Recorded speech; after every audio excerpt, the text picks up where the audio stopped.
Shri Krishna Chaitanya Prabhu Nityananda, Shri Advaita Gadadhar Sivasari Gaura Bhaktavinda, Hare Krishna, Krishna Krishna, Hare Hare, Hare Rama, Rama Rama, Hare Hare. Namo Om Vishnu Padaya Krishna Prasthaya Bhutale, Srimati Bhaktivedanta Swami Niti Namane, Namaste Saraswati Devi Gaurapani Prajani, Nir Visesa Sanjavari Bhaskacha Desatarni. Hare Krishna. So, as Maharaj said, for me this will be my last program here. And like I said, when I started, I thought, what will I say for so many days? And now when I'm ending, I'm thinking there are so many more things I wanted to say. But today I thought, you learned so much about Srila Prabhupada, our founder Acharya, pure devotee. And today I thought I would tell some pastimes about Srila Prabhupada, just how he was able to spread Krishna consciousness all around the world. Being a pure devotee, he was able to absorb sinful activities of many people. While he was here, like I said, while he was here, he could accept service from anyone in any condition, and he did. They were chanting Hare Krishna, not chanting Hare Krishna, following the principles, not following the principles. It's not advised to be done by anyone unless you have qualifications to do it. But he had those qualifications. And his number one program, his number one purpose was to see that Krishna consciousness was spread as far and wide as possible. And in doing that, he accepted service from all kinds of people, devotees, non-devotees, whatever it may be. He was accepting the service because it helped in his mission of spreading Krishna consciousness. So there's a few stories I was with around Srila Prabhupada at different times when he exhibited such mercy that, again, it's not something one can do unless they have the qualification to do it. So we'll start with one of the earliest incidents that I observed this, and this was in 1973, September 1973, and it was at Bhaktivedanta Manor. Now he had his secretary for over a year. He became the GBC of England. And when Prabhupada arrived there, we're just beginning, Vishaka, you're just in time. When Srila Prabhupada arrived there was a lot of talk, gossip. A lot of gossip was going around. We'll maybe get into that too, Srila Prabhupada, what he spoke about gossip. And in this case, he no sooner gets to the temple, he goes up into his sitting room. It was about half the size of this room. It was a very large, beautiful room overlooking the gardens, the front gardens of Bhaktivedanta Manor. And there was a lake there. One morning, Prabhupada was walking around the lake where he would go. It was a pond, I guess, big pond, and there was a little island in the middle where the birds and things could stay, and they were safe in there. Anyway, he was walking around there, and the devotees, of course, were with him, and one of the devotees was telling him a story, supposedly way back, a long time ago, which from now would be 100 years ago, that children had died in the pond, and they said that their ghosts were there. Their ghosts were there. And they asked Prabhupada if he knew if there were any ghosts. Prabhupada said wall to wall. You know what wall to wall means? Just like these mats, they go wall everywhere. Wall to wall means everywhere. So Prabhupada Prabhupada's answer were they're everywhere. Ghost body is everywhere. He described there's 4 kinds. You have the 4-legged animals. Then you have 3-legged. You know what 3-legged is? Old man with a cane is 3-legged. 2-legged, we know what 2-legged is. And 1-legged, the ghost body, 1-legged, because only subtle body. Anyway, when Prabhupada got there, he went into his room, and of course I went into his room with him. And the temple president went in. He was a young man, young devotee. And with him went one of Prabhupada's early disciples from the late 60s. It was Vishnu Jan Maharaj's cousin. He was also a Swami. And he went in with him. And together they went in and offered obeisances to Srila Prabhupada. And you could see there was some agitation. Soon as they get in, offer obeisances, the temple president starts speaking. Srila Prabhupada, RGBC, he's not chanting his rounds. Everyone knows it. He's not chanting his rounds. Prabhupada looked at him. He said, "Who are you to criticize a senior devotee?" He said, "You have no business criticizing senior devotee." Senior devotee meant he was around a few years before this devotee. And then he turned away from him. The temple president, Bhaktivedanta Maharaj, he turned away and he looked at the sannyasi. He said, "Tell him to leave." He wouldn't even look at him, criticizing one of his early disciples. Wouldn't even look at the person. He looked at the Swami. Said, "You tell him to leave." He was disgusted with him. So, of course, he got up and left. And then the sannyasi said, "Prabhupada," he said, his tone was different. It wasn't so critical. It was just matter of fact. He said, "Prabhupada, it's true." He said, and everyone knows he doesn't come to the program in the morning, doesn't chant rounds, he's just doing business all the time.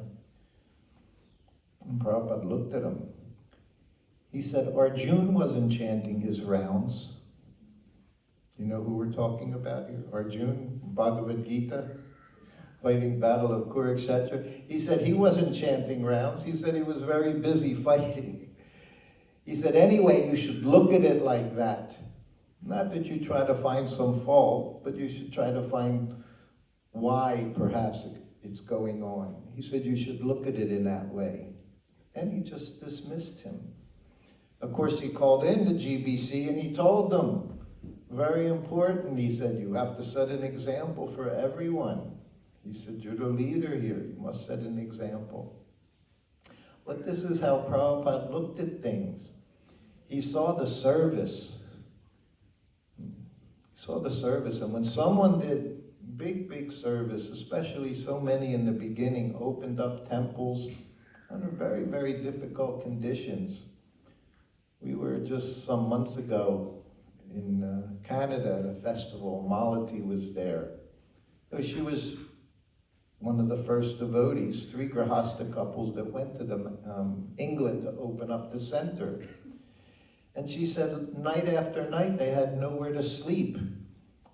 They had to figure out literally where to sleep. They went there with nothing. No money, they just got their tickets. They flew to London on Prabhupada's order, go there and open up a temple. And of course, now we know so many years later, even not so many years later, so many temples manifest. Bury Place Temple, George Harrison purchased Bhaktivedanta Manor. So very big, successful, probably the biggest community outside of India. Anyway, very big community outside of India. You know that, some of you know that very well. They close the roads when Janmashtami comes. They tell everybody, take some other road, don't come on this road. It's going to be filled with Hare Krishna people going to the manor. So then, the next time I experienced this, and was a little different, but also the same. It was an early devotee who joined in 1967. And at that time, when I joined, we all heard these stories. And this devotee and his wife, they opened up the temple in Hawaii, Honolulu, where I told you Panchatattva deities are there, first Panchatattva deities. First place they had Tulsi Devi outside of India. Seeds were sent, Govinda Dasi and then others in the temple. And like here, in Hawaii, Tulsi Devi thrived, grows everywhere. She would grow anywhere and everywhere in Hawaii. So anyway, they had this temple, they purchased, they had bought this temple. But sometime in the early 70s, the president, the person who opened up the temple there, he sold the temple. One devotee had given the down payment for the temple. He gave him his down payment back, and the rest of the money, he took it. And he went to one of the other islands on Hawaii, just half-hour flight away, but it was a whole different island. And he purchased some property. So, of course, everyone had heard about this. They abandoned the temple. They abandoned Tulsi Devi. Prabhupada was furious. You've left Tulsi Devi, abandoned her. So that was around 1971. So I'm with Srila Prabhupada. It's 1975. Prabhupada came, one of his many trips where he would stop in Hawaii, between Los Angeles and Asia, Japan, or wherever. He would stop off in Hawaii. It's a very nice place for translating work. And at that time, they had purchased, ISKCON had purchased a farm on the same island. This other devotee bought a property. So Prabhupada told his GBC at the time, which was Guru Kripa, he said, I want to go there and see our farm. And I was happy because I was Prabhupada's servant. So of course, I went everywhere with Srila Prabhupada, but my GBC at the time, the GBC Hawaii said, him and I are, just Prabhupada and I are going, that's it, you just stay here. So that's what I did.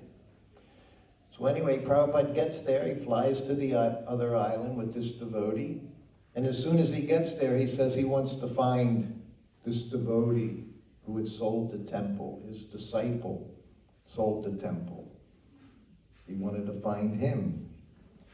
And of course, they made some inquiries, but it didn't turn out. Prabhupada never even went to our farm. He really wasn't interested. He wanted to go there to try to find his disciple.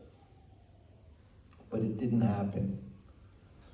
So then a few days go by, and it's 11:30, 12 o'clock. I'm giving Srila Prabhupada a massage in his room. And as usual, I'm behind him. I'm massaging his back. And this devotee that Prabhupada was looking for, he comes walking into the room. And now, of course, like would often happen when devotees left, his hair grew out. Big hair he had in his beard. He had a beard now and long hair, and he had these very deep set eyes. What do we say? A Scorpio. his rising sign, Scorpio. Very deep eyes, very intense looking, very intelligent devotee, very wonderful. But now he looked like so many others in the 70s with his long hair, bushy hair, and beard. And he just came in. And he sat before Srila Prabhupada. And Srila Prabhupada greeted him. He said, how are you? And he didn't speak. This happened a few times. He didn't speak. And then Prabhupada looked at him.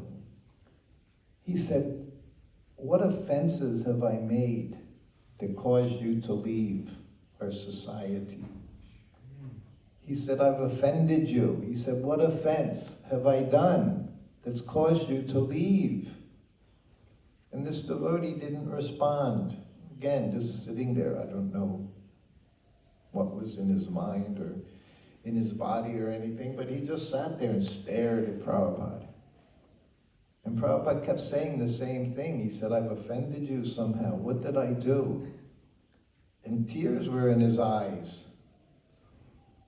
And the devotee never said anything. So finally Prabhupada said, okay. He said, you can go.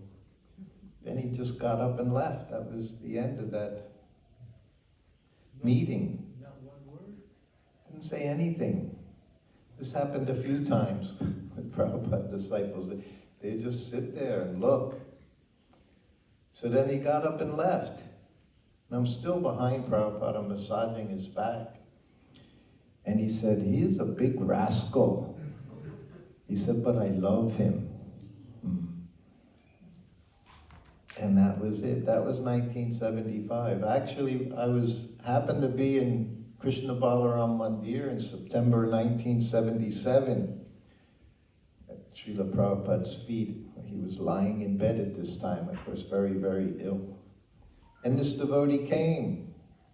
And with him, he brought a new partner, woman, a new partner. And Prabhupada initiated her right on the spot.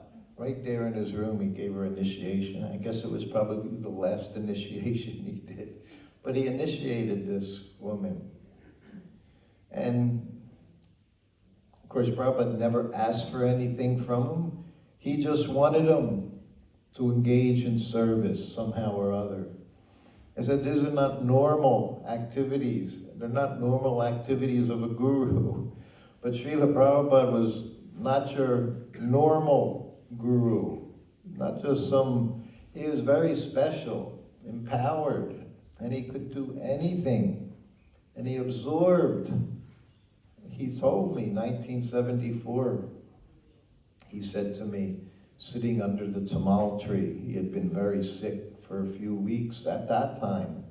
It's the first time we had 24-hour kirtan going on around the world in the temples. Prabhupada said 24-hour kirtan. Because he always said whatever his illness was never material. And at that time he said his illness was because his leaders, Prabhupada sometimes would throw numbers out. He said to me twice, sitting under the tree, he said, 80% of my leaders are not following, therefore I'm sick. And he told me, don't let anyone touch my feet. He said, even my disciples, he said, even they're not looking for anything. Even my disciples, he says, it creates difficulties. What to speak of those who are not his disciples, huh? Always looking for some blessings, something. And then there was another one. This one was the most amazing out of all of them that I witnessed. And it happened in New York City. And this is when they had gotten a 55th Street temple. I think it was 14-story, 11-story. Prabhupada was so happy. You see pictures of Prabhupada on the roof of this temple. Just minutes away from 26 Second Avenue. 26 Second Avenue, where very first temple was paying $60 a month rent. Now he's in this skyscraper in Manhattan. So he was very, very happy after 10 years from this little storefront to this beautiful temple. So one day, this temple had downstairs in the ground floor, it had a Govinda's restaurant. And this one devotee lady, young girl, she's helping in the restaurant, cooking and things in the restaurant. And there was this one, you say, blooped devotee would come and eat in this restaurant because it was a good deal. He also now had long hair and a beard. Everybody, they looked like ZZ Top people, you know. You don't know ZZ Top. Anyway, they all had long hair and beards. So he's coming every day and eating there. Not so much, it was prasadam, all you could eat for a few dollars, so he was very happy coming there.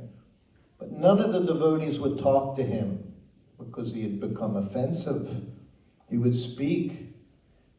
He even blamed Prabhupada. He said, I gave the best years of my life to Srila Prabhupada. He said I would have been a big rock star, playing guitar and singing.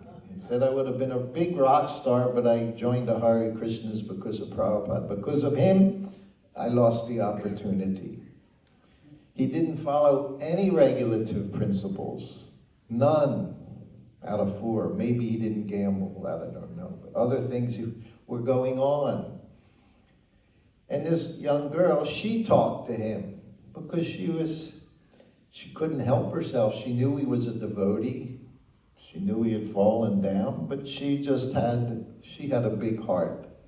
So even though others ignored him because he was offensive, you know those guidelines, right? Someone speaks, blasphemes a devotee, right? You have 2 choices. You know the choices? You either leave the place or you have to kill him. This is how intense it is, hearing blasphemy of the pure devotee of Krishna. Imagine. But she would kind of befriended him. When he would come, she would say a few words, speak with him and everything.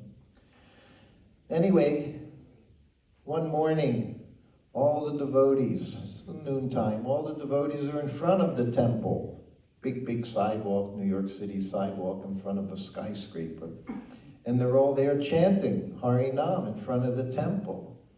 And he's walking to the temple for lunch. So he sees her, and he says, what's going on? You know? And she says, well, Prabhupada's coming. Literally coming. He was coming from the airport. She said, Prabhupada's coming, he's going to arrive soon. Everyone's here to greet him. And he said, I just came for lunch. And this was his mood. Not interested. So she's in anxiety, and he's ready to continue walking in. And of course, as fate would have it, the car pulls up with Srila Prabhupada in the car. They're devoted, and their devotees are there, sannyasis, big sannyasi devotees, and Prabhupada's coming to New York. So many devotees were there. And they come, and Prabhupada's car arrives, and they open the door, and of course, this bloop devotee, he's right there. And the door opens, and of course the girl, she's all in anxiety, what's going to happen now? And as the door opens, immediately, Prabhupada steps out of the car, and the sannyasis walk up to him to guide him into the temple, not wanting to create any difficulties for Prabhupada. And of course, Prabhupada gets out of the car, and who's the first person he sees? With all his hair and his head, his face, he knows who it is. And he walks right up to him. This devotee was Prabhupada's servant for a few months, and his cook. He was a very good cook. And he would cook for Prabhupada, cook for the deities. Now Prabhupada walks right up to him, and he said, so you'll cook for me while I'm here? And the devotees are like, oh my God. And sannyasi, he's whispering, Prabhupada, he eats meat, he's offensive to you, blaspheming you, he's whispering in his ear. And Prabhupada again looks at the devotee, he said, so you'll cook for me while I'm here? And the devotee said, yes, Prabhupada, I'll cook for you. So Prabhupada had this devotee, this blooped devotee, who we would ignore, knowing he's offensive, blasphemous, so many things, eating meat, whatever it may be. So many of us would just don't want to get bad association. And he was, I guess he was bad association. But Prabhupada knew, only way to help someone. All of us came with bad association. All of us came not following principles. What did Prabhupada do? He engaged us in service. And that's pure. When you see someone, that taste for service, once it's there, it's always there. So Prabhupada had him cook for him while he was there. He stayed there days. Every day this devotee was cooking his lunch. And who got to help him cook for Prabhupada? The one girl who showed him a little kindness whenever he came to the temple. So this was Srila Prabhupada. Like I said, this was the potency of Srila Prabhupada, whatever our condition was. And that still goes on with his followers. Certainly I know it goes on with his disciples. I know it goes on with me. No matter what, just tries to engage in some service. I say, I never imagined 73 years old I'd be sitting at Vrindavan, Prabhupada's home, Krishna Balaram Mandir, engaging in service at his home. I didn't see it coming, but he locked me down there when that COVID came out. We were there in Vrindavan, and for 2 years we couldn't go anywhere except from MVT across the street to the temple. Sometimes we couldn't even go to the temple. We were locked down so much. So Prabhupada locked us in Vrindavan. Myself, I got to see Prabhupada's mercy many times. Told you, I was with Prabhupada about a year, and we're in Los Angeles, New Dwarka, world headquarters. Los Angeles was a wonderful place. Prabhupada, so many times he would call me into his room. One time, and it was generally in the afternoon, he would just call me in. He'd be sitting behind his desk. Sometimes he'd be standing up, looking out that window, his window behind. Karate studio was there, laundromat was there, laundromat's still there. And he would look out there. I told you one story the other day about the young boy and girl talking. So another time he calls me into the room. I come in, offer obeisances, and he looks at me.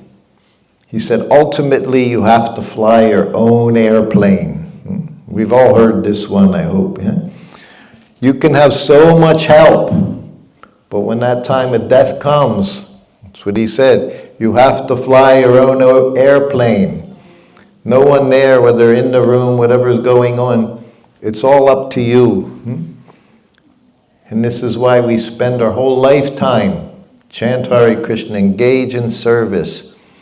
I know I've been here 8 days now, I think 8 days. I lie in bed at night, you know what I hear? I hear that little brahmachari, Jai Sachinanda, chanting in my head all night long. I can't get him out of my head. Gopal, Gopal, go. All the time, that's what I hear. Giri Govardhan, Jaya Giri Govardhan. It's wonderful. Just 8 days here. Honest. All night, if I'm awake, that's what's in my head. Hare Krishna. I said, Jais, I could listen to him 24 hours a day. No false ego, just chanting for the pleasure of the Lord. Chanting for Krishna's pleasure, Govardhan's pleasure, Jamuna's pleasure. So wonderful. So, everything happened to me was very interesting. When I joined, I had been at New Vrindavan for 8 months. Then I went on the road show, and there was like another 8-month period. Then I came back, and I joined Srila Prabhupada. I was with them for about 8 months, and we're there in Los Angeles. And I was struggling to get my rounds done. I'm sitting in that room. Prabhupada told me, I told you, right?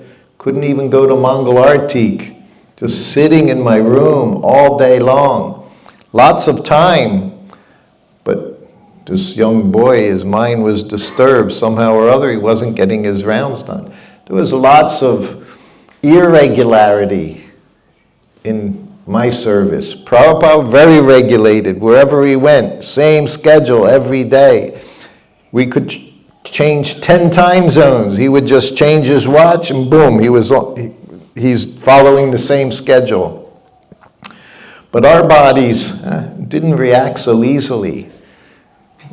And devotees have asked me why people left Prabhupada. So many different reasons why we could have left Prabhupada. That was one of them, because we couldn't find regulation. One afternoon, I'm in my room, and I guess we had been traveling a bit. You remember in the beginning, Prabhupada asked me if I took a nap after lunch. No, Prabhupada. Now I'm taking a nap after lunch, being with Prabhupada, taking a nap when I could get it. So after some time, I hear a bell ringing, and I was out, but I heard a bell. I was like in a dream state. So I knew. I got up, and of course I ran into Prabhupada's room, and I offered obeisances. And while I'm offering obeisances, he's already chastising me. Say, yelling at me, get very loud. He's already chastising me. I've been ringing this bell for hours. Might have been 1 minute, maybe could have been 2 minutes if I was really, but hours. Like I said, Prabhupada had different times, like Lord Brahma, day of Brahma. You know, a few seconds meant you were gone for lifetimes. Where you been? And I sat up, and he looked at me, he said, why aren't you chanting your rounds? When he said that, I just froze. I wasn't getting my rounds done. And he said it, why aren't you chanting your rounds? Of course, I was half asleep. While I was offering obeisances, I was exercising my eyelids, so I looked awake when I sat up. But he knew I was sleeping. And I looked at him, and I said, Prabhupada, I'm sitting in my room all day, and I'm not getting my rounds done, because I'm sitting in my room all day. That was my reason, my excuse. If I would have said that to you, half of you would have looked at me, that's the stupidest thing I ever heard. You have all day long and you're not getting your rounds done. Prabhupada looked at me and said, every morning we go out together and have morning walk. He said, you go on the walk, I go. He's saying him and I are the same. He said, and then we come back, you sit in your room, I sit in my room. I said, Prabhupada, you're Haridas Thakur. I said, I'm not getting it done. He looked at me. He said, well, what can we do? He didn't criticize me. He didn't shame me. He didn't embarrass me. He said, how can we fix it?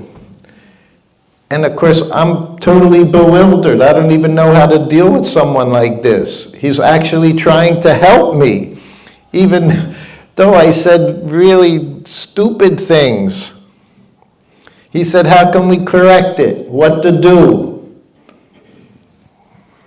I said, I don't know. He looked at me, he said, call Kurandar. I told you about Kurandar, great devotee Kurandar. Call Kurandar, which meant I had to go across the street. I got Kurandar. He was always sitting there in his office with that face, very grave look on his face. Prabhupada wants to see you. So we go back together. We offer obeisances to Srila Prabhupada. Prabhupada looks at Kurandar, looks at me. He said, so Sruta Kirti, he's not getting his rounds done.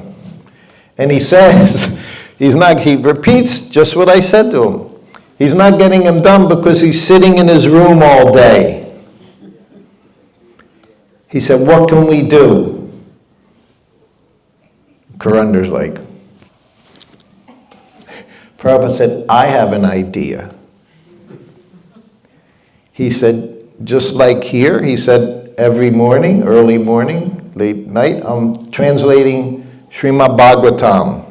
He has his dictaphone machine there every night for hours, 3-4 hours, early morning. He's translating Srimad Bhagavatam for us. So he said, we have the other sitting room. He looks at Kurandar, he said, can you get a dictaphone machine? Yes, Prabhupada. No problem. He said, so you get a dictaphone machine. He said, and we'll put it in that room. He said, and I'll begin translating Chaitanya Charitamrita. Karuna goes, okay. He looks at me. He said, you know how to type? Yes, Prabhupada. He said, so every morning, he said, you come in there, you take that tape. He said, and then you can do the transcribing from Chaitanya Charitamrita. He said, so then you'll have some service. He says, and then you'll be able to get your rounds done. Is that all right? I said, yes, Prabhupada. So by giving me more service, he was saying I'll get my rounds done. Instead of just lying there in the room, not knowing what to do with myself, now I had something to do. So he said, is that all right? I said, yes, Prabhupada. That afternoon, boom, the dictaphone machines on the table. That afternoon, I get all my rounds done. I'm thinking, I have something to do. I have to get my rounds finished, so to do my service. Next morning walk comes. Prabhupada's walking and chanting japa.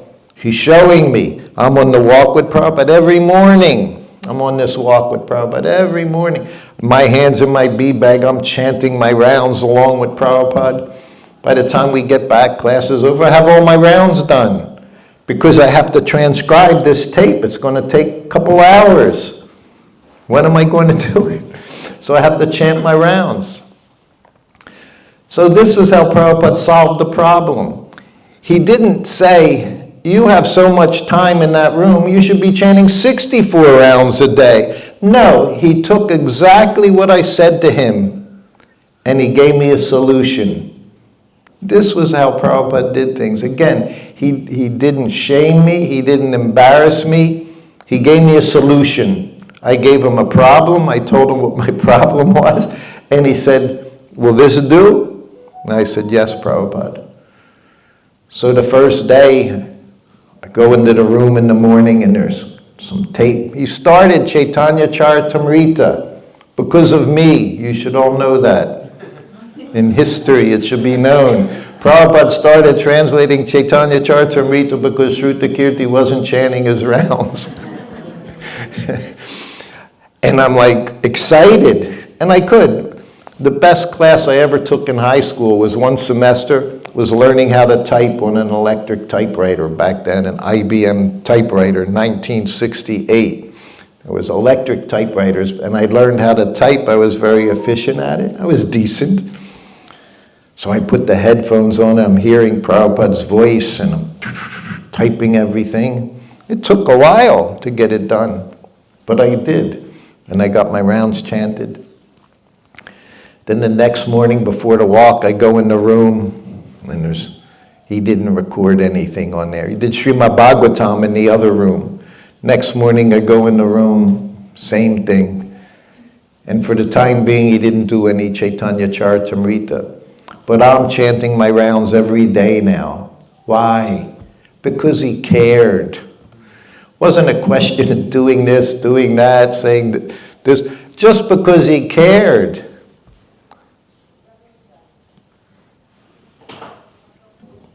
I didn't know he cared.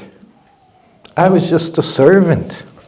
Yeah, big devotees in and out of the room all the time. He's doing so much service, opening temples, traveling around, managing devotees, training, leading, book distributors coming in. I never did any of those things. But he cared. And because he cared, I responded to that. This is how you encourage devotees. Not by banging them over the head with your rules and regulations. Everybody knows the rules and regulations. We don't have to be told over and over. No, you have to show you care. You have to show them your family. This is what Prabhupada did. So that was 8 months. This thing went on from the time I joined. Every 8 months something was happening. So I was with Prabhupada 16 months. And I was away for 8 months, and I was with him another year.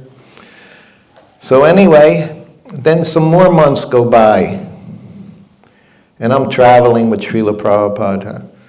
I remember being at the manor. They were opening up a temple in Rome. This was in August, September, 73.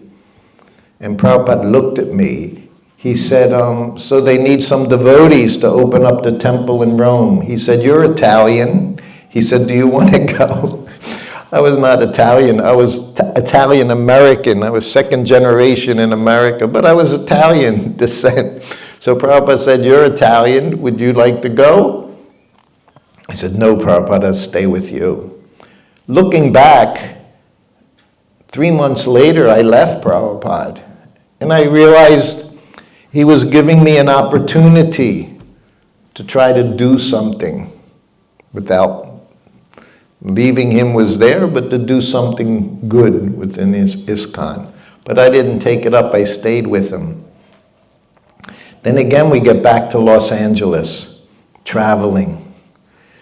And this one particular day, I hit like rock bottom. I'm with Prabhupada. Everywhere I go, it's like Janmastami. It's Vyas Puja every day when you're with Prabhupada. You go to a temple, everyone's jumping up and down. Everyone's in ecstasy because they're seeing Prabhupada for the first time, or they're seeing him after 6 months, or they're seeing him after a year. So everyone's in ecstasy. But I was with Prabhupada every day. And there came a point I wasn't in ecstasy anymore. And when we arrived, this one particular day, Prabhupada asked me once when he came to New Dwarka.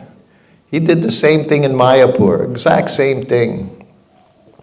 He was looking out his window when we arrived, and he said, so Sruta Kirti Maharaj, how do you like it here in New Dwarka? And he knew I liked it very, very much. I liked New Dwarka. Everything was easy, everything was nice. And I said, yes, Prabhupada, very much. He said, yes, very nice. A year later, we go to Mayapur. He's looking out the window there into the fields, the rice paddies. So Sruta Kirti Maharaj, he used to call me Maharaj every now and then. I said he had a good sense of humor, Prabhupada.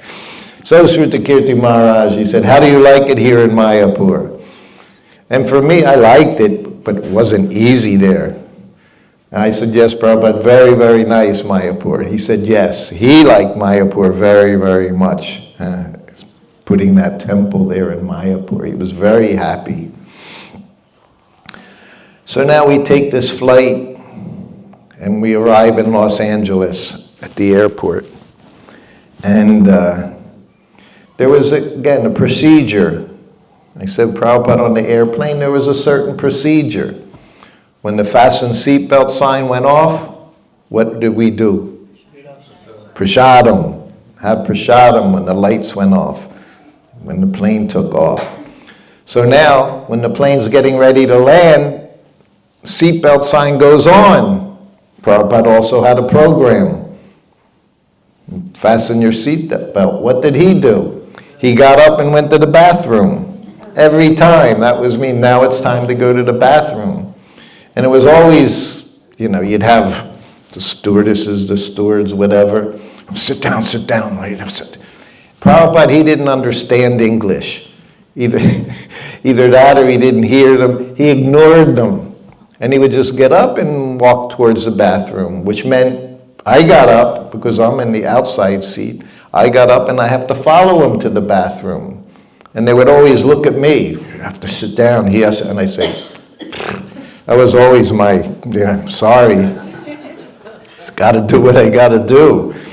And I'd follow Prabhupada to the bathroom. And the one time he went into the bathroom, and I'd stand outside the door, when the plane's this way like this. And after a minute, he'd open the door. He looked at me, a big smile on his face. He said, when you're old, you can do anything you want. That was his reasoning. And he walked back to the seat, sat down. So now as the plane lands, I get the garlands. Prabhupada, when he leaves, of course, 3, 4, 5, 6 garlands, whatever, put around them. So we get the garlands and I bring them down, and Prabhupada would pick garland he wanted. And then the rest, he'd say, you put them on. So we would all come out looking like very nice Vaishnavas. Prabhupada had fresh tilak on. But this day I was just depressed. I wasn't happy at all. No ecstasy, not even just, I was just very sad. And I didn't know what I was doing, why I was doing it. And I'm right with Prabhupada. So the plane starts deplaning. And Prabhupada, he had his style, how he got off the plane. He never stood behind someone. He always left, a good meter or so. Nobody, he didn't like anyone to interfere with his presence. So he would wait a little bit. And from the plane, at the gate, everyone could go to the gate in those days. There was no restrictions. You came into the airport, gate 27, boom, 200 people at gate 27, Dodi's Cortes, just waiting to see Srila Prabhupada.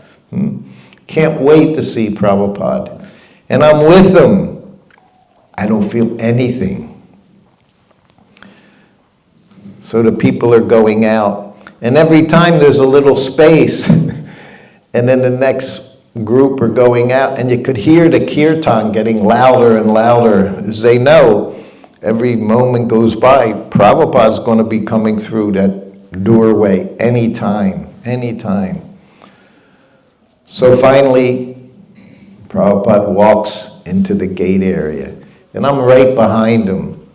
And of course, Prabhupada has that effulgence, a smile, and the devotees are banging on the mridungas, like 4 mridungas, 10 cartels, a couple hundred devotees, everyone jumping up and down, chanting Hare Krishna. They're crying, they're laughing. I'm behind Prabhupada, and I just holding his white bag. Nothing. Blank.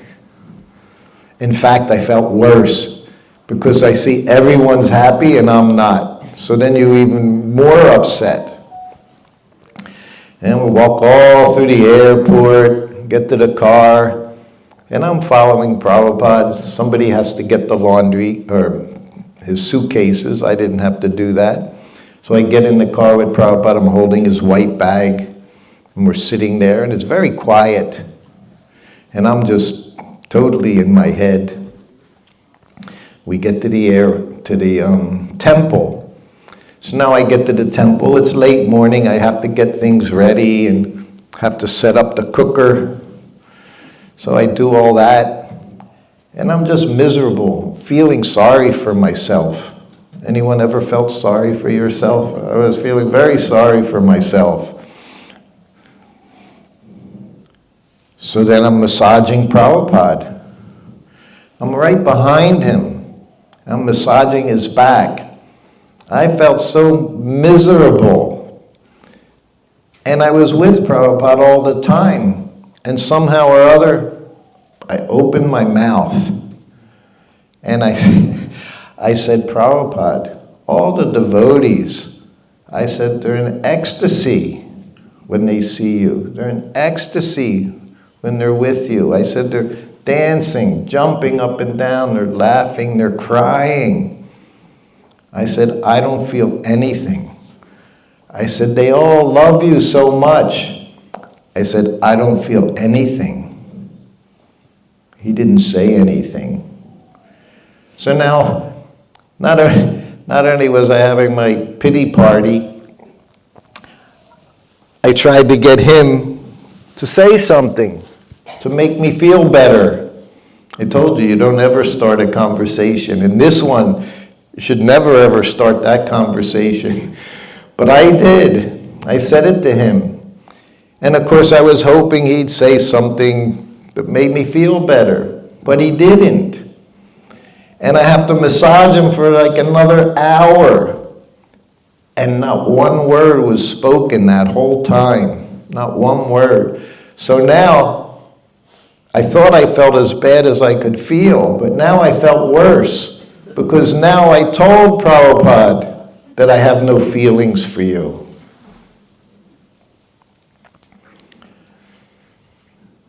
So, massage is done, put a little oil in his hand, he oils his gates, he goes off to the bathroom.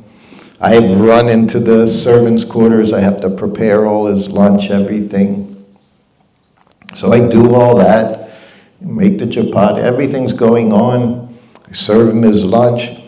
Doesn't say anything, but I'm kind of distracted now. It was like, because I'm busy doing some service. Give him his lunch, finishes his lunch. I take his plates, I have to wash his plates, distribute prasadam, all these things. Prabhupada goes and takes a nap. So half hour goes by and the bell rings. So I run into the room, I offer obeisances, I sit up. He looks at me. He said, "Do you like your service?" I said, "Yes, Prabhupada, very much." He said, "Service is love." He said, "Service is love." He said, "You just do your service. Everything will be all right." He said, "Everyone, they can jump up and down, sing and dance." He said, "But service is love." He said, "So just carry on with your service. Everything will be all right." So that was Srila Prabhupada. Always knew what to do, what to say. He knew when to say it. Everything he did was just right. And I saw over and over again, he would always try to see that I was going in the right direction. He would always try to keep me from falling into Maya. In Vrindavan, I said, Godbrother Sankarshan, or Grahasta, initiating guru. Right? I was talking to him and I said, being with Prabhupada, you all know what hurricanes are, right? Cyclones, hurricanes, whatever you might call them. Well, now when you look on the news or TV or videos, when you see the hurricane, there's always that eye. The eye usually looks black in there. There's always a spot right in the center. Big Category 5 hurricanes with 200-kilometer-an-hour winds. But in the center, there's the eye. The eye is perfectly calm. In the eye, it's blue skies. You'll see the sunshine as the hurricane's passing. That's what they say. It comes and you get some relief. And if you don't know better, you think it's over. Then the second half of the hurricane starts coming. But that eye is there in the center where there's no wind at all. Sometimes you'll find flocks of birds in the eye because they get stuck in there. Because right outside of the eye is the fastest winds of the hurricane. So you go outside there, finished, like a tornado, done. I said, being with Prabhupada is like being the eye of the storm. It's like the eye, it's like the only safe place in the material world is to be under the protection of Srila Prabhupada. It's the one safe place you have. And there's only one way to keep in that eye. That's by following the rules, regulations, chanting, morning program. Prabhupada called it the routine program. When we say in English, when you say routine, it's a word, it's kind of like a common. This is my routine every day. It's what you do. It sounds kind of very just, But for Prabhupada, that morning routine was the most important thing you can do.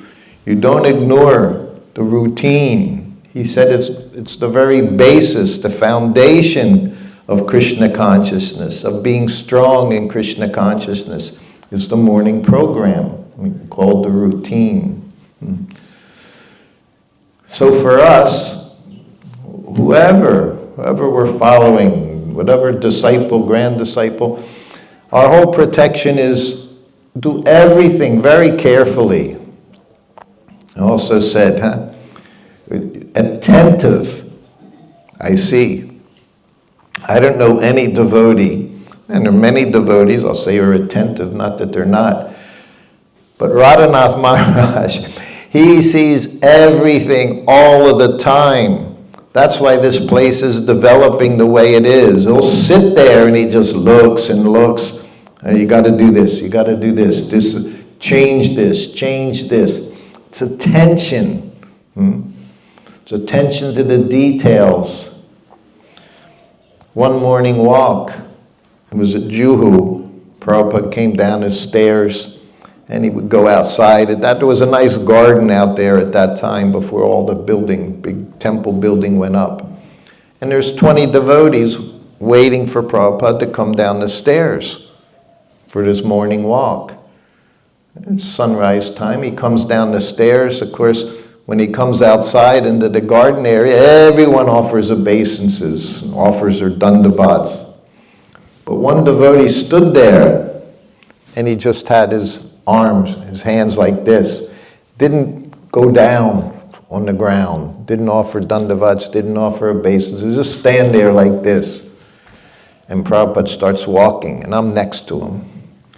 And he just looks at me. He said, that's the beginning of his fall down.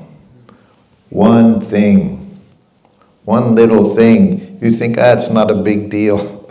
Everything's a big deal in spiritual life. Nothing is little, nothing insignificant.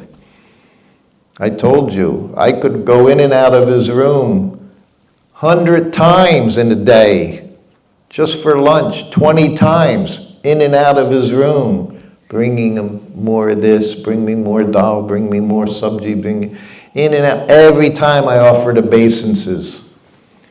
Never said that's enough for today. You reached your quota. There's no quota. You can keep your head down 24 hours a day. Unless you have service to do, then you can rise to do your service. That's important. But otherwise, there's no limit. Because every time you do it, you learn a little bit of humility, to be humble, not become proud. He had one, I hadn't said anything about him to this point. He had one Sanskrit editor. Pradyumna had taken some time off. And one devotee, he was my age, so much younger than Shyamasundar Pradyumna, like I was, like 10 years younger. But he was very, very intelligent. And he learned Sanskrit, became Sanskritist. And he was traveling with Prabhupada. And he would do the word-for-word translation. And when Prabhupada would get his massage in the morning time, at hour and a half, many times the secretary would come in, Sanskrit editor would come in, the secretary would come in and read Prabhupada the mail. And Prabhupada would respond and he'd take notes. He'd take dictation what Prabhupada responded.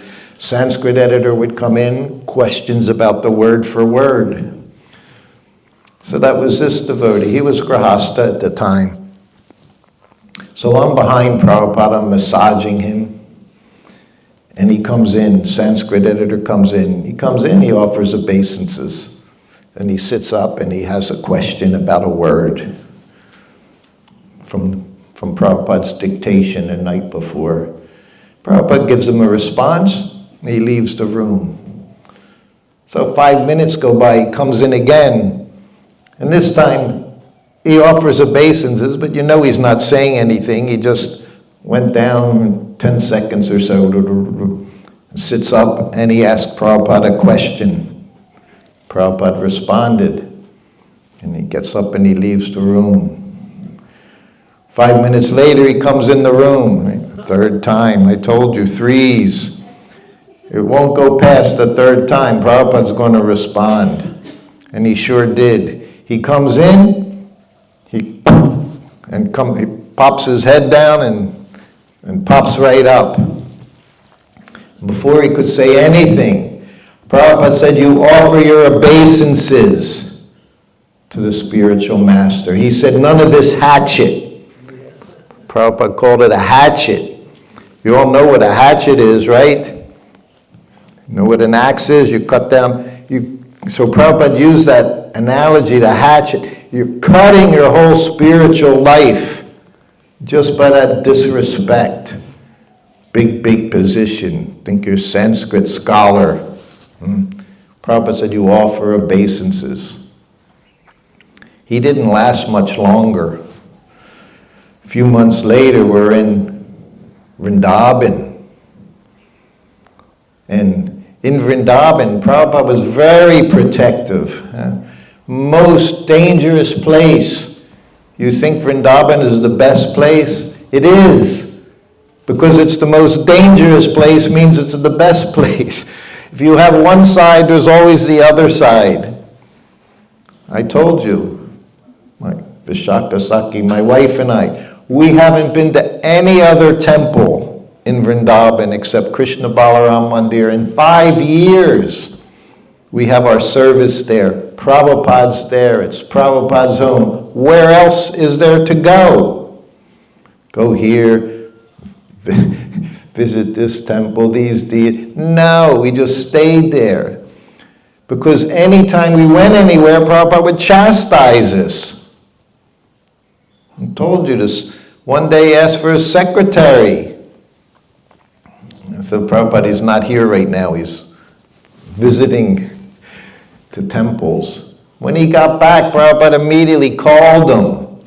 Where were you? Oh, Prabhupada, I was visiting Madan Mohan, Radha Damodar, this, that. Prabhupada said, this is your home. And he said, all the tirthas, he said, I put in the courtyard of the Krishna Balaram Mandir. He said, you have no business going anywhere. I sat in my room 24 hours a day. I was better off sitting in my room, not chanting my rounds, than going anywhere. That's what I learned from Prabhupada. Just sit in your room and do your service.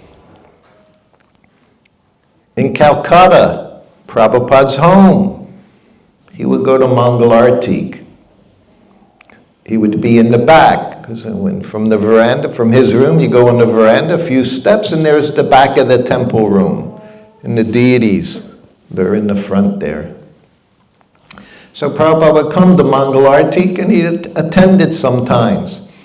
And of course, he sees everything.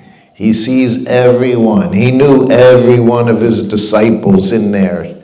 There weren't hundreds, thousands, 20. He knew each and every one. He knew what they were doing, what they weren't doing. So he goes one day. The next day he goes to the temple. He goes right up to one devotee boy, young man. Where were you yesterday, Mangal Artik? He saw that he wasn't there yesterday at Mangal Artik. Prabhupada asked him where he was. If he knew he was sleeping, he probably wouldn't have even asked him where he was. He'd have just let it go. But he knew, because Prabhupada knows. Prabhupada knows what you're doing, huh? It's not Santa Claus. That's what we learn when he knows if you're good.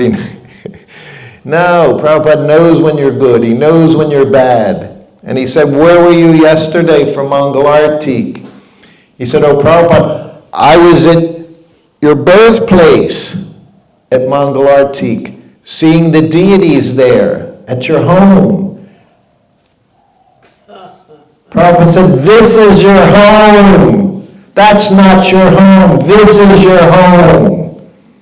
So all of you understand where your home is. Don't go here, there, wandering around all over the place. You already have the best. You have the best society, the best books, the best founder Acharya. He just spent a week or more explaining to you Prabhupada's position. You have no need to go anywhere else. Like his Sanskrit editor. He went to Prabhupada one day. He said, Prabhupada, you please give me your blessings to find a guru who can give me my siddha and my swarup. He was with Prabhupada. He asked Prabhupada, can you tell me who to go to? Because he's going to Radha Kund, he's going here. And there's so many people who will tell you, oh, you don't know. You just know ABCs. You don't know anything. I can give you. I can give you more. I can initiate you. There's no initiation just by saying some words. It's by realization. Through service, through your service. Prabhupada said to him, you have my blessings to go to hell. And not a funny thing. It's funny now, but it wasn't funny. Prabhupada said, you have my blessings to go to hell. He said a snake, he wrote later, such a snake. He said, and such a rascal. He's asking me, who's a better guru? I'm not good enough, but he's thinking I'm good enough to tell him who's better than me. He said, such a nonsense rascal. He said, avoid him at all costs. Avoid this person. Yeah. That was Prabhupada. You won't find that in this Acharya series. But this is the most important thing. Chastity. Loyalty. This is what matters. Just do your service. That shows your love. Not jumping up and down all day long and then just go sit in a corner. Oh, I showed everybody how advanced I am. Now I can go home and watch Netflix for the rest of the day. No. What are you doing for Srila Prabhupada? And if you do for him, you'll have realizations. Just like Maharaj said, Prabhupada told him, be nice to this girl. She's my daughter. You know that story way backhand? When she was serving Prabhupada's godbrothers. God forbid a woman was serving these sannyasi men. And Prabhupada could see what they were like as godbrothers. And he said, I would slit my throat for her, and she'd slit her throat for me. That's what a disciple is. That's what it means to be a disciple.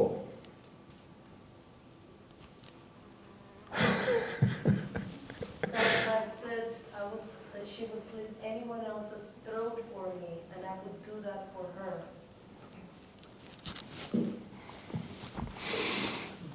So this is Srila Prabhupada, sweetest person. But you have to take what he gives you. You have to understand it. And you have to remain loyal. Everything will come. He said, everything will come. All realization will come to you. I had, over the years, off and on, sometimes years go by, I'll have a dream about Srila Prabhupada. Sometimes I'm just his servant. I don't even know he's left. Very dreamy-like, because I know he left. Once or twice he appeared to me, just like he say you heard him. I saw him standing right in front of me.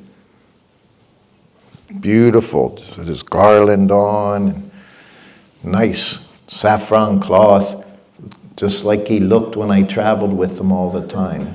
Twice he came, very same, boom, couple years apart. It was in the 90s, long time ago. The first time, because I was feeling very, very upset. So many of our society, people were factioning off this way to this person and that person. Narayan Maharaj, Sridhar Maharaj, his godbrother. It was all I knew was Prabhupada. I didn't know anything else. Anyway, I had my concerns, what to do, what not to do, what should I do.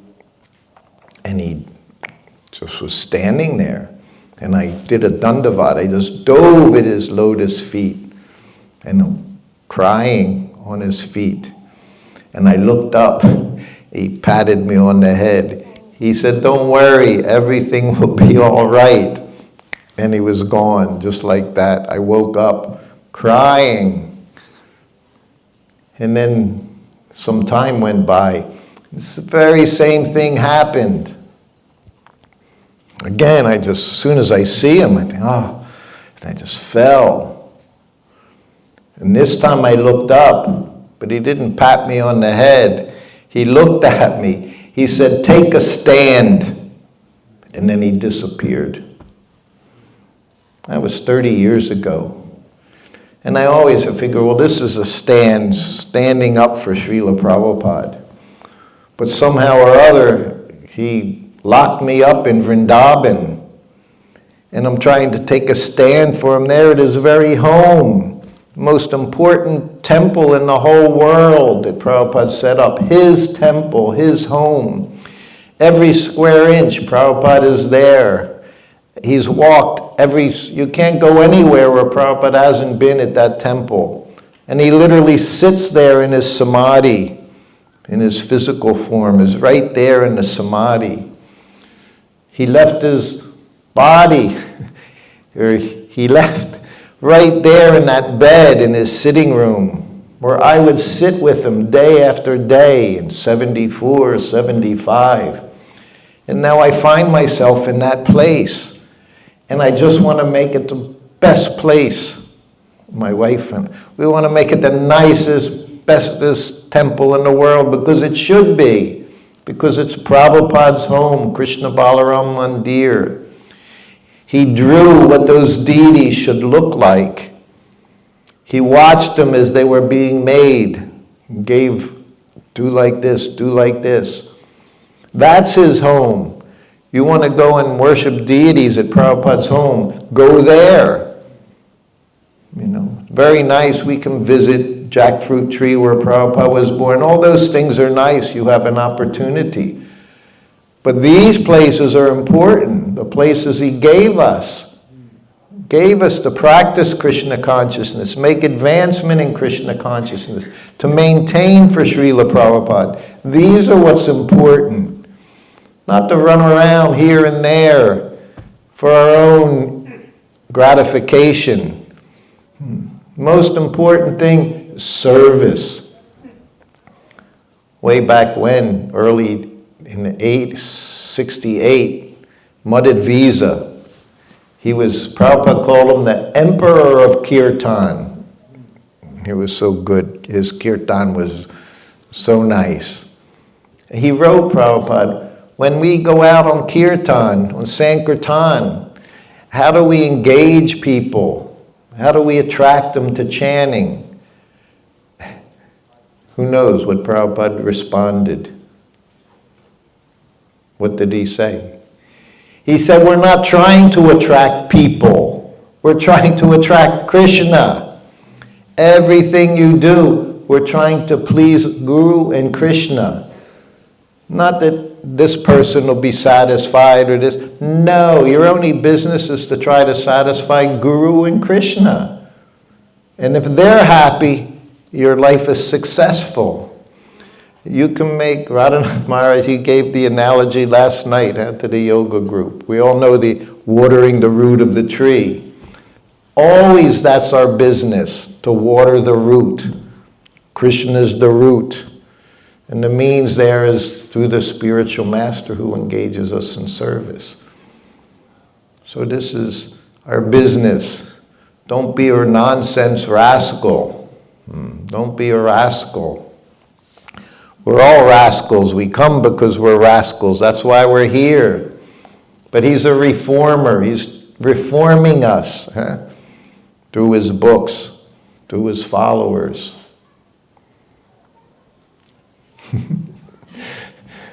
Any questions?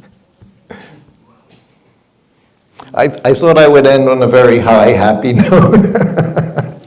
I feel like a rascal. We should feel like rascals, because you can never. Prabhupada said he was a rascal. He said, my guru, he's great. I'm nobody. My guru, he's very great though. He's amazing. Yeah. So that's ours. And if we think like that, you can actually do incredible things just by glorifying your spiritual master and his activities. You become glorified.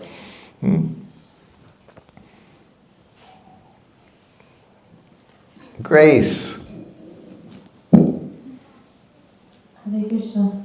I don't have a question, but I just wanted to say thank you for serving Prabhupada so nicely.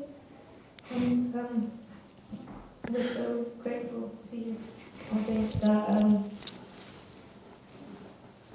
your care, love, and loyalty and attention through your service allowed him to be able to do all the things that he could do to share this movement with the world. So we're eternally grateful to you. Thank you. Hare Krishna. Prabhupada is very merciful to us. Thank you. Mataji. Hare Krishna. My question is, last year I had my knee replacement surgery. Before my surgery, I went to the temple. My last obeisances to the Krishna, Radha Krishna and Srila Prabhupada. I cried. I said, this is my last obeisance to bend you down. After my this, doctor said, you can't bend down after this surgery, and I was in too much pain. So I have to do it, otherwise... No. You way back in the very early on, it was in Hawaii. Prabhupada wrote a note, and he posted it on the door, and it said, 4 most important things to do as a devotee. And the first thing is your health. He didn't say chanting your 16 rounds. Most important is your health. That's the very first thing. Without health, you can't do anything. Second is chanting. Third was service, and fourth was reading, in that order. I caught most of what you said. My wife, she had very, very low pressure. She offers obeisances, her whole day is finished. Tell you just as a personal example. Me, I can't, you see me, I always sit in a chair. I can't sit on the floor cross-legged. I can, but then I can't get up. I freeze, literally my bones freeze in that position, and it takes me like 10 minutes to be able to walk again. So depending on our situation, our age, whatever it may be, we do what we can. Ultimately, chanting Hare Krishna. You get to the point in life, you just chant Hare Krishna, be happy. That's what I always chant. I know you're a very nice devotee, that I know. I take Charan Raj every day. First time I went to Vrindavan long time ago, maybe 30 years back, and the devotee took us to the Raman Reti. And when I go to airport, I take a plastic bag. My husband sometimes says, don't take too much, don't take. I take 2-3 bags. Immediately I take the sand and put it in my bag. I take every day and put it up, please Krishna, my sense is in your hand. Yes. Everything I forget in this material world, give me strength. I won't forget in my last breath your name. That's my prayer. Right. So pray for me.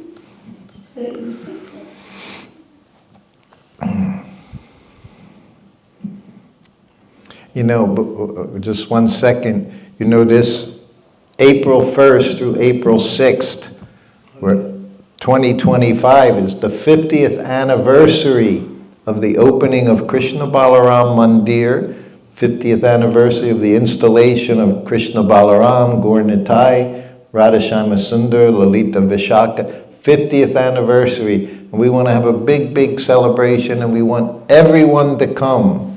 So whether you get a personal invitation or not, you're getting a personal invitation from me. I'm on the 50th anniversary committee, so I'm saying personally, try to be there. The 6th, of course, is the Abhishek Day of all the deities. But from the 1st to the 6th, one day there'll be the swing festival in the courtyard, one day there'll be the boat festival in the courtyard. It'll probably be the last time we fill up the courtyard with water because it's going to be moved to the Goshala area. But we'll have the boat festival one day, we'll have a Rath Yatra one day. So we have a lot of plans for the 50th. And without the devotees coming, none of the plans will make much difference. It's all for the pleasure of Srila Prabhupada, the lordships, and of course the devotees. In Mayapur, a long time ago, 75, Prabhupada would always say, everyone should come, Gaur Purnima festival. Everyone should come to Kartik festival. 500 devotees were there, Gaur Purnima. Think of how much money it cost back in 1975. Tickets were not cheap, probably about the same as they are now, about $1,000, thereabouts. 500 devotees. So his secretary was Brahmananda Maharaj. If you know Brahmananda Maharaj, he was a big devotee in every way. He was big. And he said to Prabhupada, it costs hundreds of thousands of dollars. It's a lot of money. ISKCON, you could, hundreds of thousands, you could build a temple anywhere, or trying to get money to build this temple, that temple, this temple. He says, there's a lot of money to spend. He said, is that what you want to do? Prabhupada looked at him. He said, how much does it cost to feed you in your life? Brahmananda was big. It cost a lot more than a couple of you people, maybe 2, 3 of you. He might have eaten. Prabhupada said, how much did it cost to feed you so far in this lifetime?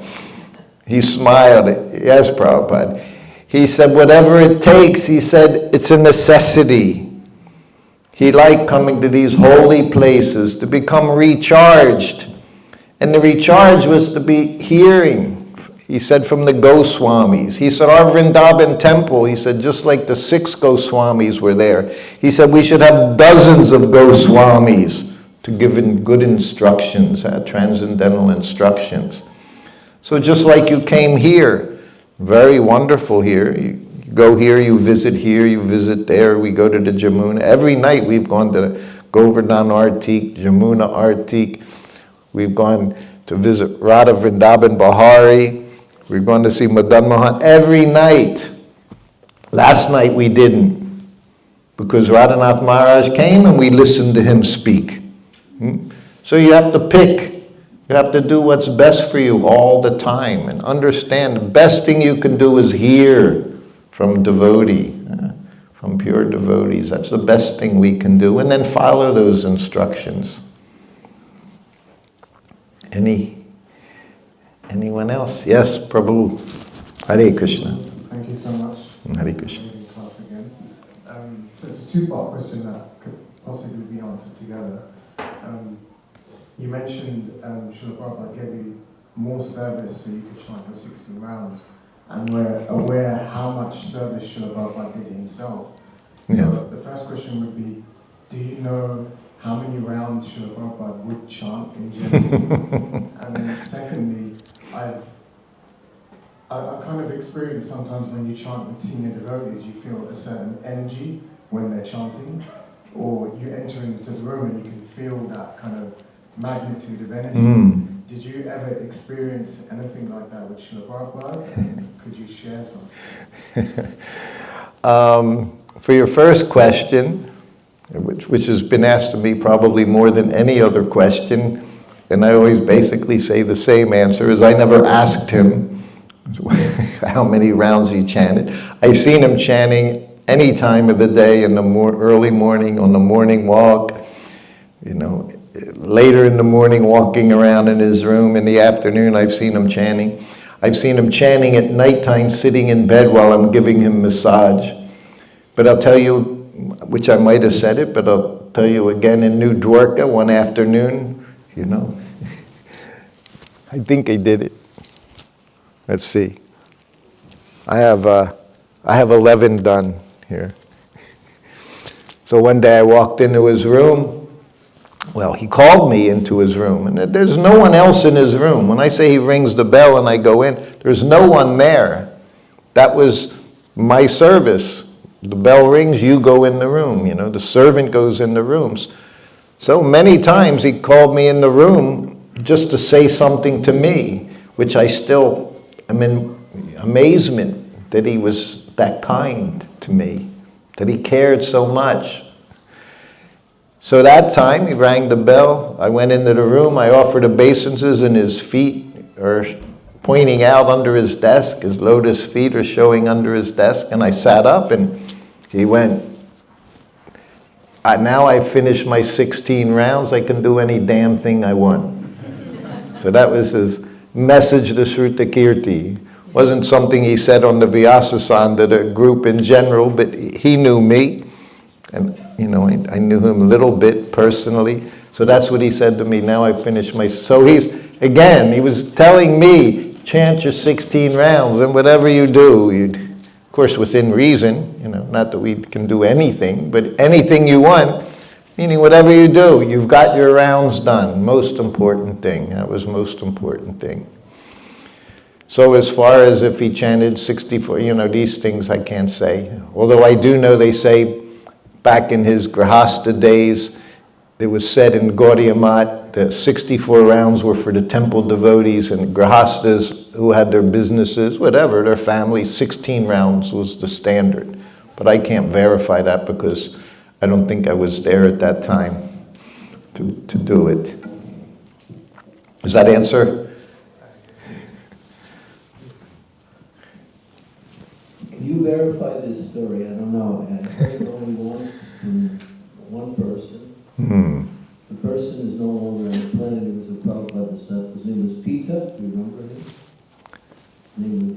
His name was Pita. Yeah, I heard some of his stories, yeah. Okay. I probably can't verify it, but if you want to ask it, go ahead. I was in Chicago and he was giving a class. And he said, one time, I think it was him, I can't remember, or somebody else, he asked Prabhupada, do you chant all the time? And Prabhupada said, come and put your ear on my back. And he did, and you could hear inside the holy name going on. Pretty wild story, but anyway. But I would say, knowing Srila Prabhupada, he was always chanting, Yes. either on the inside, he was always meditating on Krishna in one form or another. Yes. Yeah. No, I can't verify that story. There's a few stories he has that are quite sensational. I can tell you an opposing kind of story when in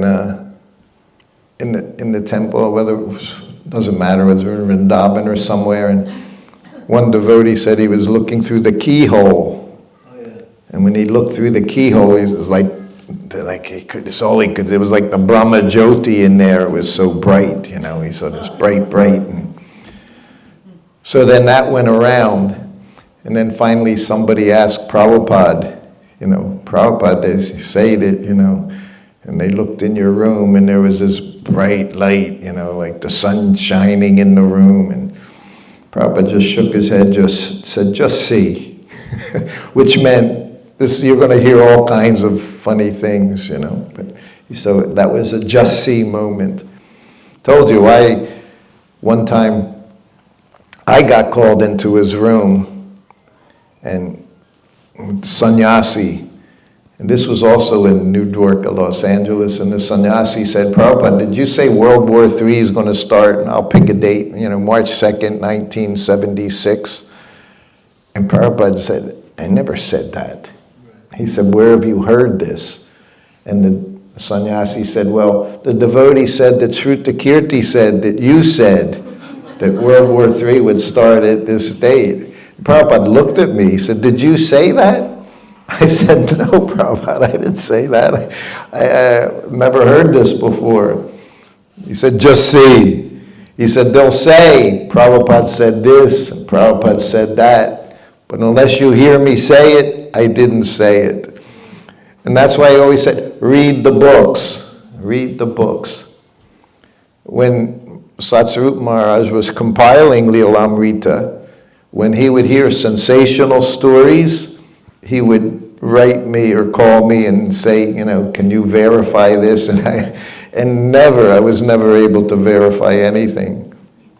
I told you Prabhupada could read minds. That I knew for sure, that he was very capable of reading minds. But, I think I approached you recently about one story I heard, and you said, "I never heard that I one." know. And there's a lot of Prabhupada says, but yeah, you have to have, you have to find Prabhupada where, Prabhupada never said books are the basis. Yeah. He never said that quote. Supposedly it's been attributed to, I don't know, Chinese or Japanese or something, but he never said that books are the basis, utility is the principle. But it's a practical thing, and because books are the basis of our society. It's the very foundation of ISKCON are the books. But Prabhupada never said it. But everybody, for the most part, so many think that was a Prabhupada said, but it wasn't a Prabhupada said. So we have to be very careful who we hear from, what we're hearing. And if we hear something that sounds very strange, maybe it is. Maybe it isn't correct. I have a lot of Prabhupada says, but Satsarup, he had a lot of faith in me that I didn't exaggerate, I didn't make things up.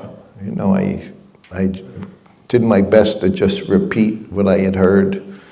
And, I guess, I certainly could make mistakes at times or something, but for the most part, things were based in Shastra.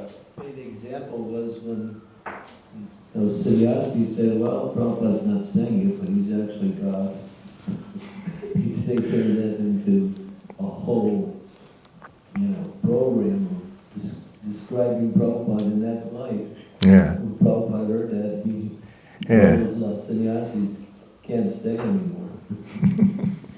Yes. But there's things like that.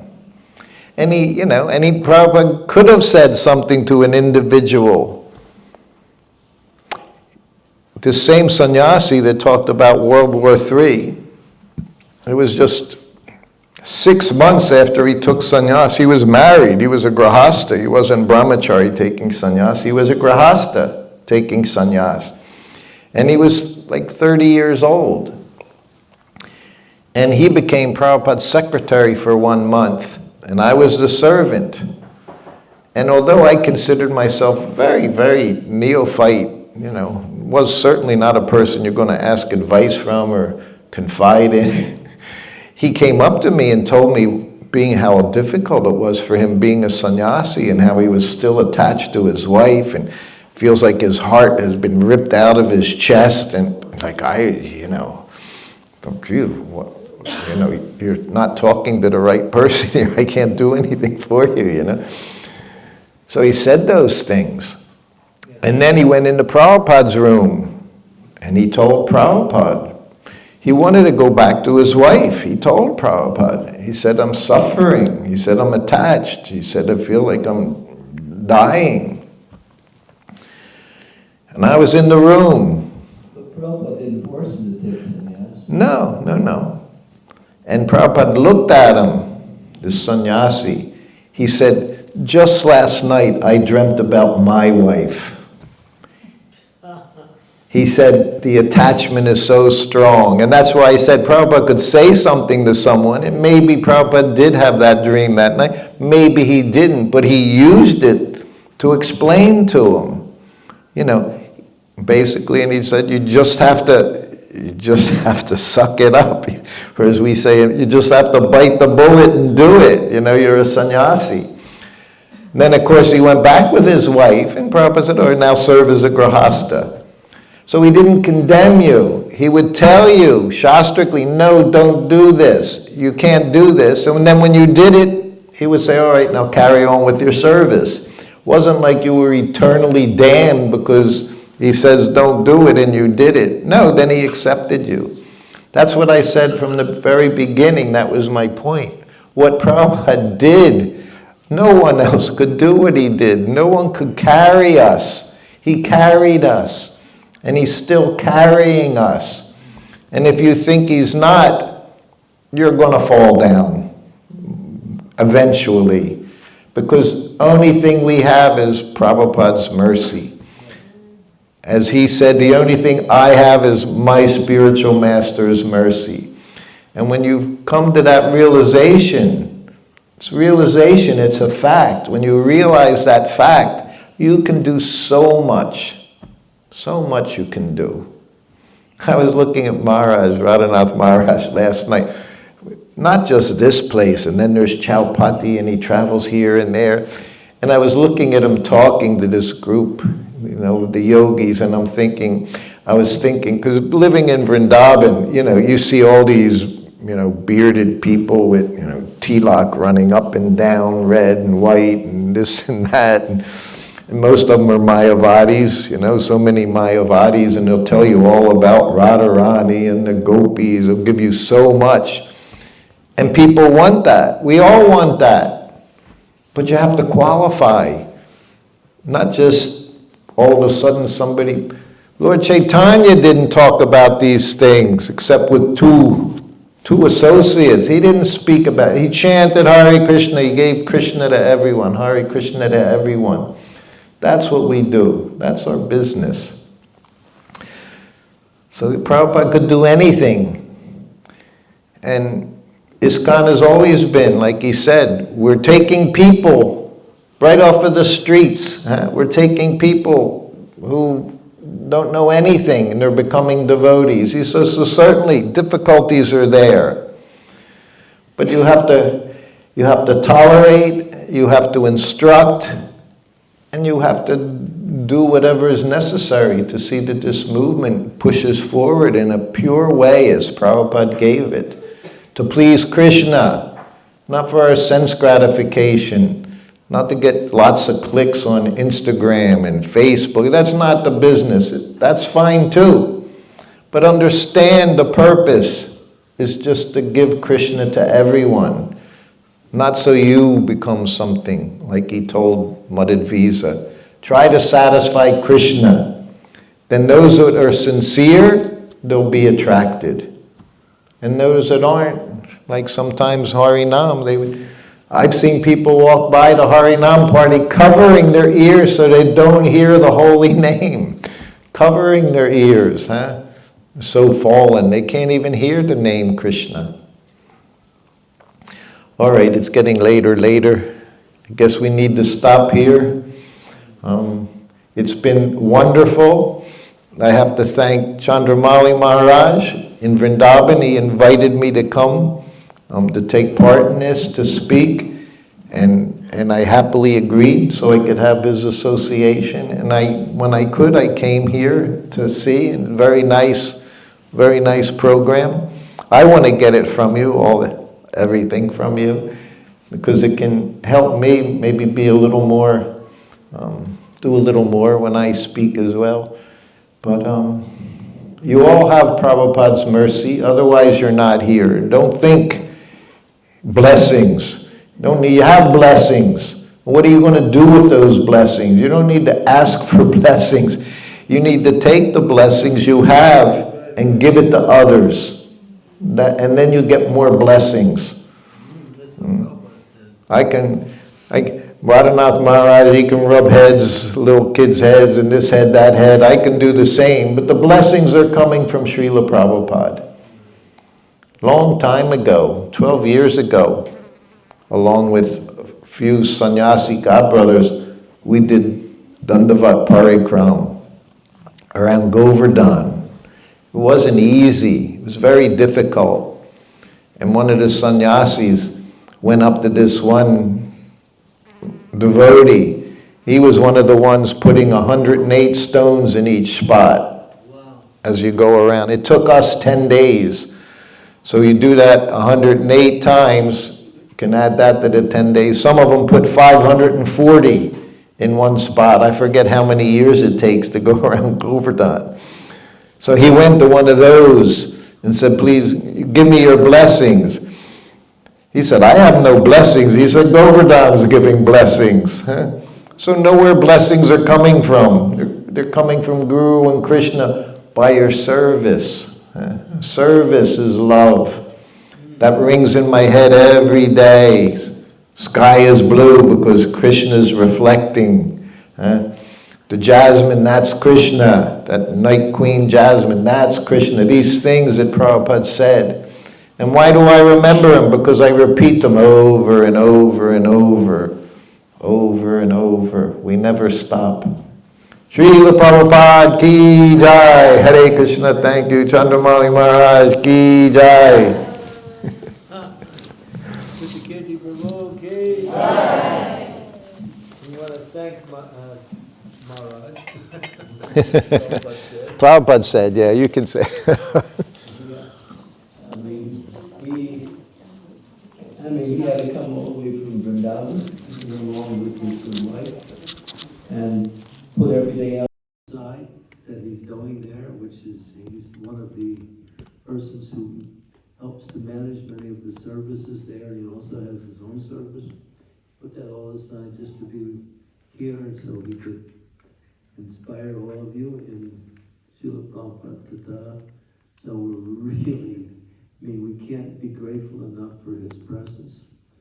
And I was witnessing the devotees, how they were just absorbing everything that was being said. And keep that absorption, reflect on it, and what he gave us in terms of what Prabhupada really means is those things that are essential for our practice of Krishna consciousness. We have the philosophy, but the behavior and the attitude, which Sruta Kirti Prabhu was emphasizing, is more important than the philosophy. Philosophy is definitely important, but it's the character, the behavior, the attitude that we develop, which he's really emphasizing in each one of these presentations. That is so essential for us to understand in order for us to actually understand what is Krishna consciousness and how to become Krishna conscious. Thank you.